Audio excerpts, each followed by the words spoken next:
Bienvenue dans mon atelier. Alors, je vous souhaite la bienvenue pour cette petite expérience. J'ai sorti mes pastels secs. Je vais vous montrer quelle sorte. En fait, attendez un petit peu. Hop, j'ai sorti mes pastels parce qu'on va faire une expérience ensemble. Alors, je vais faire un fond de ce colo qui est dans ce livre d'Anna Carzone.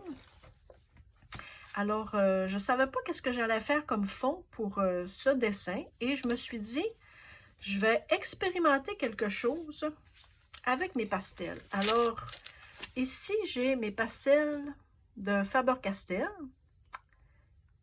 des pastels secs.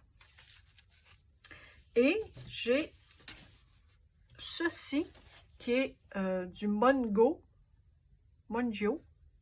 pastel tendre pour artistes. Alors,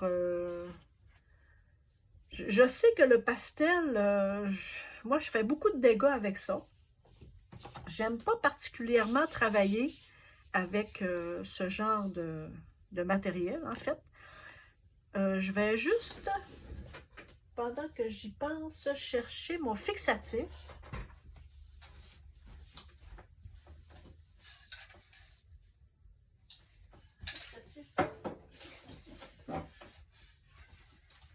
Alors, j'ai celui-ci. Donc, désolé, je n'étais pas préparée.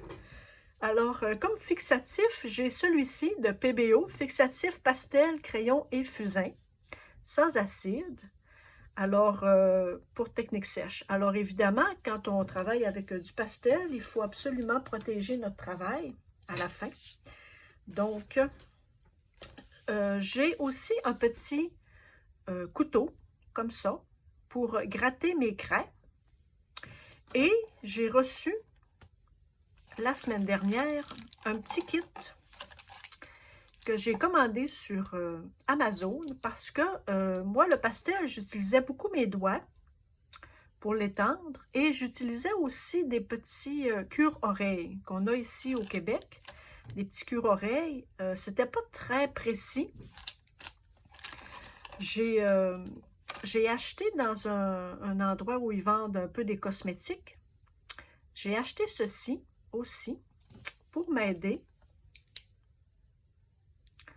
Ce sont des petits tampons, en fait, pour maquiller, pour mettre du fard à paupières, hein, pour étendre le fard à paupières ou le maquillage. Et ceci est vraiment fait pour le pastel. Alors, j'ai regardé quelques tutoriels et c'est ce que les filles avaient. Donc, je m'en suis procuré. Ça coûte pas très cher, peut-être une dizaine de dollars sur Amazon. J'ai déjà préparé mes petits embouts que j'allais utiliser. Alors, écoutez, je ne sais pas qu'est-ce que ça va donner. C'est une expérience. Peut-être que j'aurais dû en faire au moins trois petits embouts, vu que je vais utiliser au moins 3 couleurs, c'est certain. Je vais prendre un petit embout comme celui-ci, avec... Tiens, alors...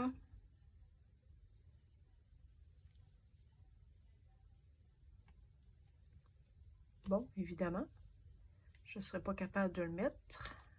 Ah, le voilà. Tiens. Bon, alors, ici, est-ce qu'ils sont bien mis? On va les... Tiens, OK. Là, je ne sais pas quelle couleur je vais utiliser. Alors, c'est pour ça que j'ai comme tout mis. Je vais voir mon prince charmant, quel fond je vais lui mettre. Il faudrait que je fasse un petit ménage dans mes pastels. Hein, ils sont un peu maganés. Ils ne sont pas très propres. Je ne sais pas si j'y allais avec du jaune. J'aime beaucoup le jaune, le orange. Est-ce que ça serait joli? Un petit fluo ici.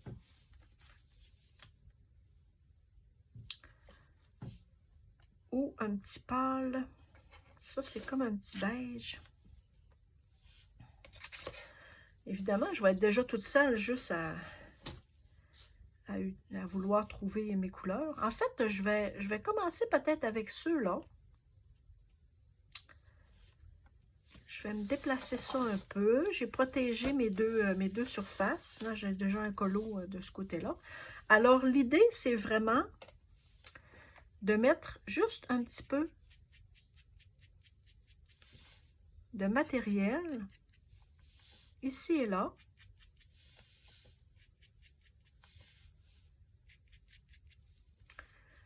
Voilà. Et je vais en mettre un petit peu ici. Je vais commencer avec vraiment peu.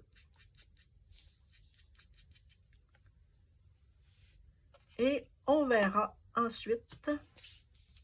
Alors, en fait, il faut juste un peu écraser la matière et on va la déposer où on veut la couleur. Et il en reste là-dessus, donc on n'a pas besoin de toujours aller en chercher.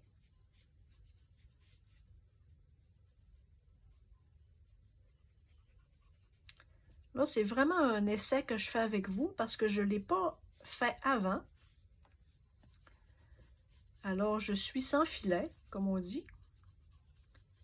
On peut se rapprocher un peu de la surface qui est déjà colorée.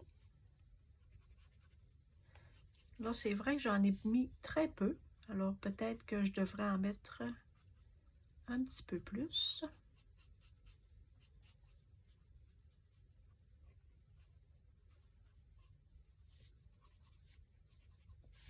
Ça se travaille bien, vraiment.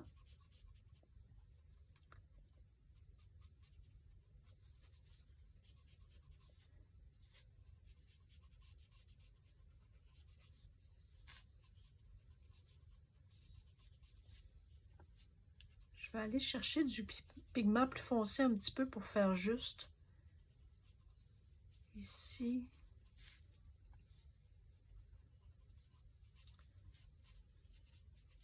Il ne faut pas éternuer, hein? Ah ben ça se travaille bien. J'aime beaucoup ce petit instrument. Je vous mettrai en barre de descriptif où est-ce que je suis allée les chercher sur Amazon.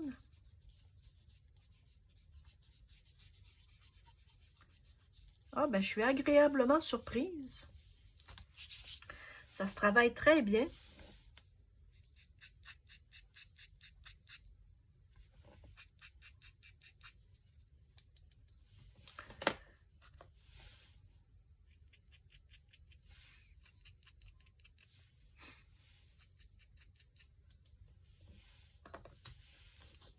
Bon, j'ai parlé d'éternuer, alors l'effet psychologique de la chose, c'est que j'ai envie d'éternuer.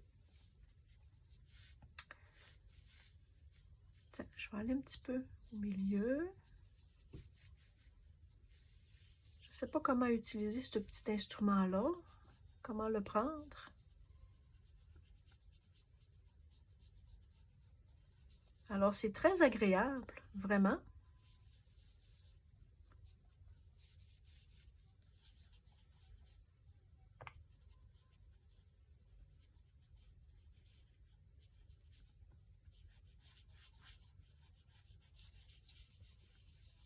Je pense que je vais avoir beaucoup de plaisir à faire des fonds. Évidemment, il faut faire le fond lorsque le colo est terminé parce que si on fait le fond au début, je crois bien qu'on va salir tout le dessin. Alors, il faut faire le fond vraiment à la fin. Vous, lorsque vous faites du coloriage comme ça, est-ce que vous faites un fond avant de faire les personnages ou est-ce que vous faites les personnages et vous faites le fond ensuite? Dites-moi. Moi, j'avoue que ça dépend. Ça dépend de où je suis, en fait, pour faire mon colo. Parfois, je m'installe sur le divan dans le salon, devant la télé. Alors, j'ai J'ai un coussin et je suis bien installée.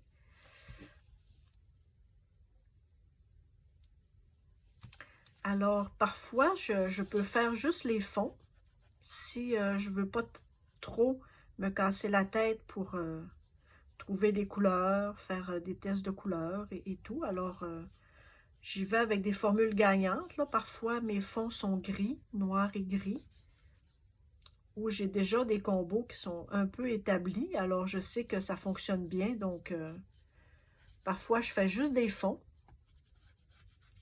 pas trop compliqué.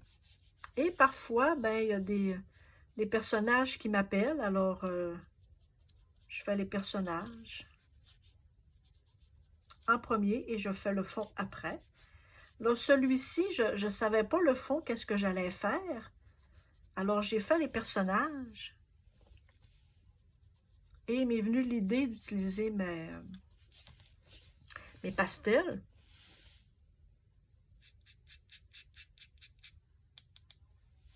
Donc, l'idée aussi de le faire avec vous. Alors, c'est pour ça qu'on le fait ensemble aujourd'hui. Alors, vraiment, c'est très agréable à travailler, ces petits instruments. J'espère que je les utilise bien. Les couleurs sont jolies. Franchement, dans mon choix de couleurs, je pense que d'avoir utilisé le jaune est un beau début. Maintenant, j'essaierai d'autres couleurs, d'autres teintes.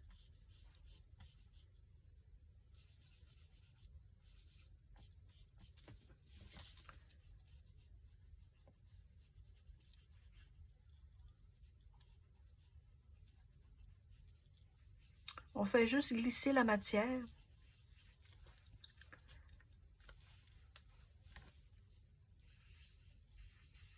En écrasant un petit peu la matière sur le papier. C'est ça qui fait que ça fixe.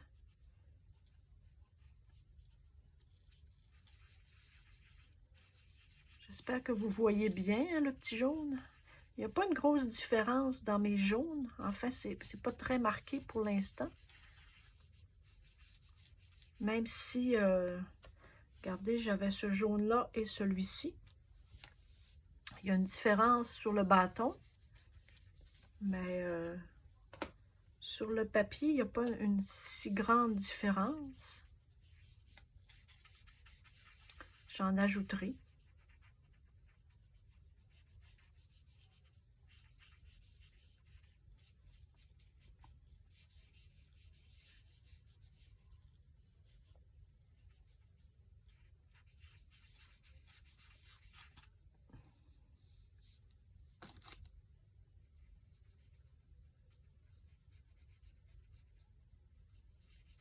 Vous savez, avec les livres à colorier, avec les dessins puis tout, on peut utiliser n'importe quoi. Hein? L'aquarelle. On peut utiliser de la peinture acrylique. On peut utiliser du pastel. Là, j'ai du pastel sec, mais vous pouvez utiliser du pastel gras aussi pour faire les fonds. Alors, faut juste savoir utiliser le matériel que l'on a. Faut pas juste penser que le trip colo, c'est vraiment juste des crayons de couleur. C'est sûr que lorsqu'on est issu un peu du mix média, ben, on a le goût d'essayer des choses. Et pourquoi pas? Le pire qui va arriver, c'est que ça ne sera pas beau. Et donc, on s'en fout. C'est pas grave.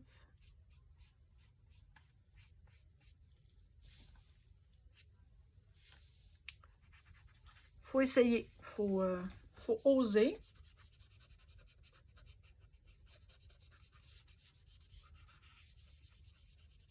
Là, ici, j'avais probablement mal protégé hein, mon dessin avec l'autre. Donc, on voit un petit peu le dessin de l'autre côté. Alors, c'est bien tannant, là. C'est bien... j'avais mal protégé.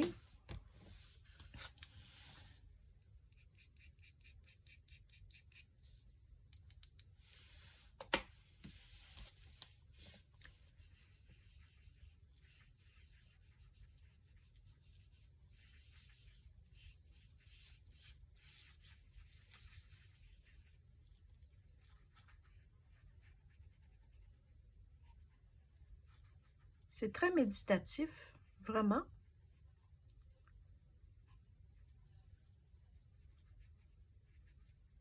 Franchement, je viens de découvrir encore un beau matériel pour utiliser dans mes colos, vraiment.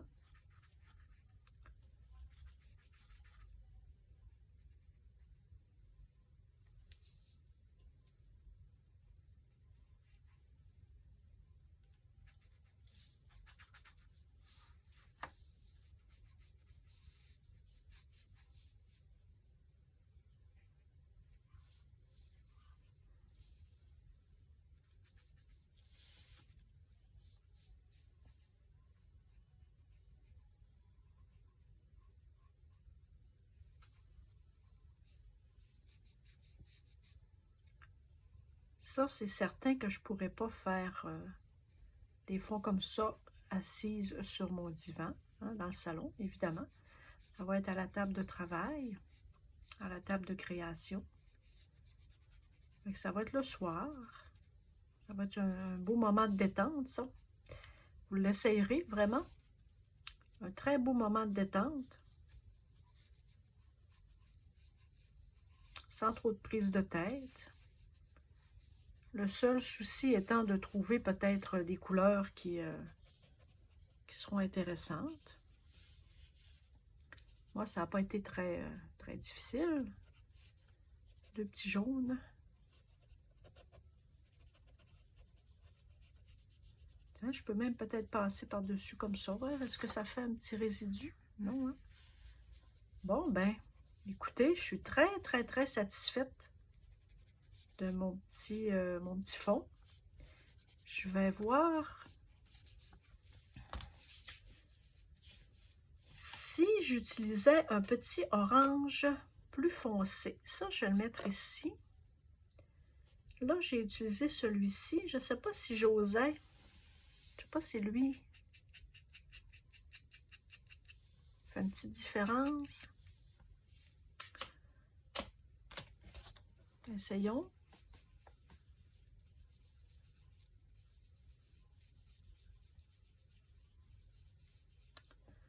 Est-ce que ça fait une petite différence? Oui, oui, oui, oui. Je ne sais pas si vous le voyez. Je ne sais pas comment ça fonctionne, hein, le papier, lorsqu'il est saturé. Je ne sais pas si on peut saturer un papier avec la petite poudre, comme ça.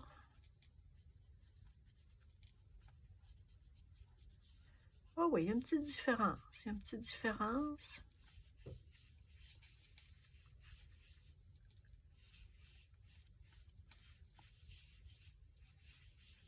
Je vais amener la matière un peu plus loin.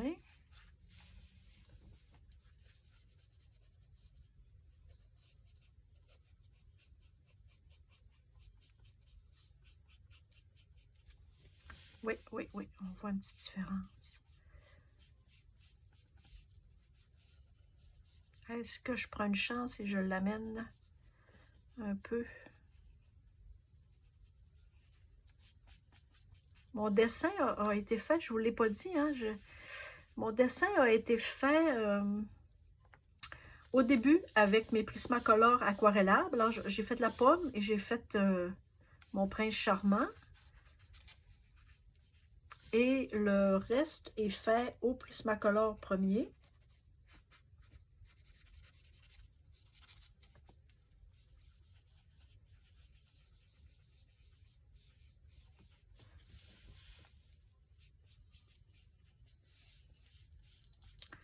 Alors, est-ce que je risque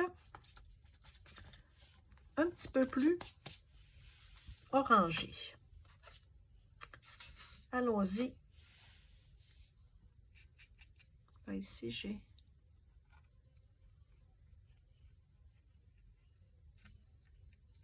Bon, on va l'écrapouiller. Faut pas en mettre beaucoup, hein? Donc, on va essayer avec un petit peu plus foncé.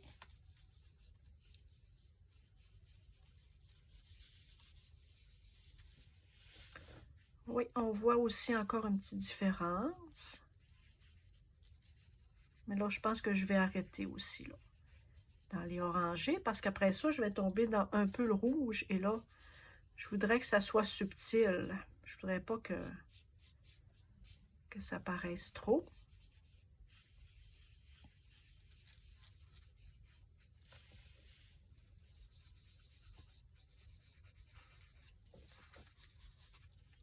Finalement, j'aurais pris juste un même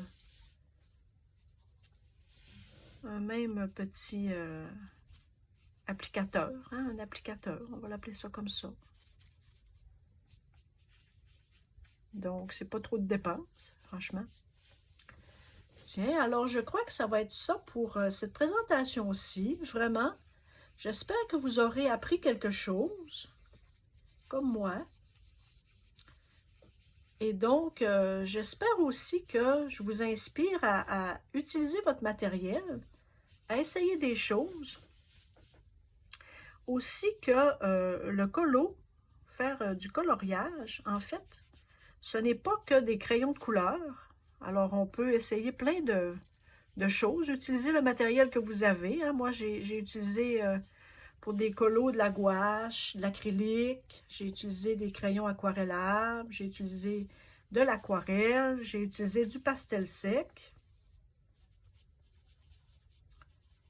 J'utiliserai peut-être du pastel gras, sait-on jamais. Hein? Alors, il faut utiliser ce qu'on a. Ça, c'est propre. Là, je vais, pour ne pas qu'il m'arrive d'accident, je vais fermer mes boîtes. Je voudrais certainement pas échapper tout ceci. Donc, je ferme ça. Je vais vous remontrer encore avec ça avec quoi j'ai travaillé. J'ai travaillé avec mes Faber-Castell. Et j'ai travaillé aussi avec les Mongio, que j'aime beaucoup. Je crois que mes pastels gras sont de cette marque-là aussi. Je ne suis pas certaine. Je ne les ai pas avec moi, mais je pense que c'est une belle marque. J'ai aussi j'avais sorti aussi mes pastels. J'ai des crêpes pastels de serre ici au Québec. C'est une marque très connue. Donc, la boîte avait eu un petit souci. Donc, il m'est arrivé un petit souci avec la boîte.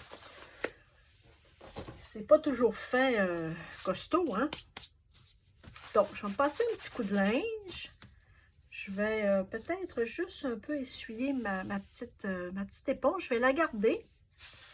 Et maintenant, je vais aller près d'une poubelle pour un peu faire en sorte que la pigmentation soit un peu tombe. Je vais remettre ça ici pour ne pas me blesser. Alors, j'ai un petit kit, hein, c'est bien basique, là, un petit kit de coteurs, comme on dit si bien, des coteurs. Et donc, la petite boîte est très chipette, mais bon, ça fait l'affaire.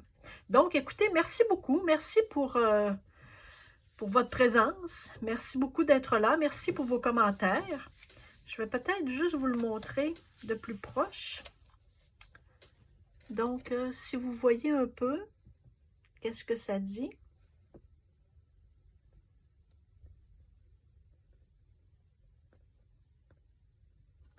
Alors, vraiment, j'ai eu beaucoup de plaisir à travailler avec mon pastel sec. Je vais le refaire, c'est certain. On voit un petit peu, hein? Vous, peut-être moins. Moi, je le vois bien. Peut-être que je risquerai un petit orangé rouge, peut-être à la lumière du jour. Là, je vais voir comment ça se présente. Donc, merci beaucoup. Merci pour vos commentaires. Merci pour vos questions. Si vous avez des questions, merci pour vos pouces en l'air et vos pouces en bas. Alors, on se dit à bientôt pour peut-être une autre expérience. Bye!